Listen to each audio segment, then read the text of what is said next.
এই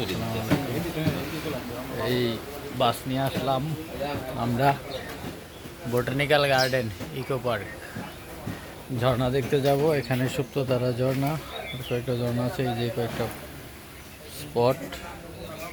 AC bus দিয়ে আসছি, এই জিমি আমরা আসছি টোটাল 22 জন।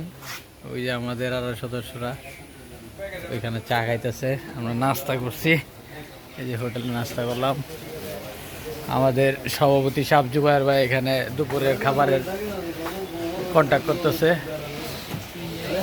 দুপুরে আমরা কি দিয়ে খাবো, কি খাই ভাই? মুরগি, মুরগি, সবজি, ডাল আর মুরগি সোনালি অথবা পাহাড়ি। কয়টিয়া প্যাকেজ? 200 টাকা। 200 টাকা আছে, সাশ্রয়ী পাহাড়ি মুরগি দিয়া। ঠিক আছে, আমরা এখানে সকালে নাস্তা করছি, টাটকা পরোটা।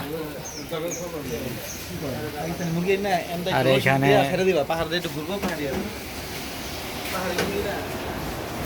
এখানে ওয়াশরুমের ব্যবস্থা আছে, কাপড় পাল্টানোর ব্যবস্থা আছে।